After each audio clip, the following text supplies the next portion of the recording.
Tirmidhi के अंदर हदीस पाक है, आका करीम सल्लल्लाहु तआला अलैहि वसल्लम ने फरमाया, इन्ना इज़मल जज़ाई मा इज़मिल बला। फरमाया बेशक बड़े इनाम जेड़े अल्लाह ने रखे ने वो बड़ियां आजमाइशां दे नाल रखे हुए ने।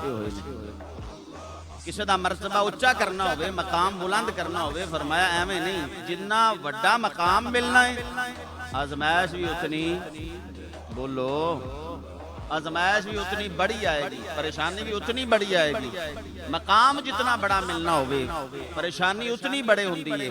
फरमाया क्योंकि बड़ा इनाम बड़ी परेशानी दे नाल है, बड़ी मुसीबत दे नाल है, बड़ी आजमाइश दे नाल है। फिर फरमाया व इन्नल्लाह इज़ा हब्ब कौमन इब्तलाहुम।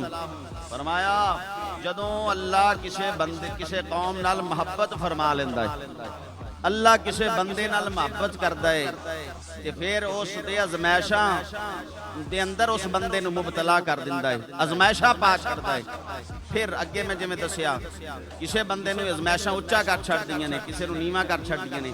मेरे आका फरमाया फमन राज़िया फलहु रिदा व मन साकिता फलहु सुखत फलहु सखत मा क़ाल। मेरे आका फरमांदे ने फिर जो अजमाइश आंदी है जेड़ा ओदे ते राज़ी हो जाए फिर अल्लाह भी उस बंदे ते राज़ी हो जांदा है, जेड़ा ओदे ते नाराज हो जाए शिकवे करता फिरे मर गए लुटे गए, मेरे मैं ही रब नूं मिलिया सी, हाँ जी मैनू ही परेशान करना सी। जेड़ा शिकवे करता है परेशान हुंदा है, हाँ जी नाराजगी का इजहार करता है, फिर रब भी नाराज हो जाता है। और याद रखियो जेड़ा बंदा आजमाइश ते राजी रहिंदा है, अल्लाह का शुक्र अदा करता है, सबर करता है, फरमाया उन्होंने मिलता की है, फरमाया वो रब तो राजी हो जाता है, अल्लाह ओदे तो राजी हो जाता है। और ये भी याद रखो जन्नत दियां जो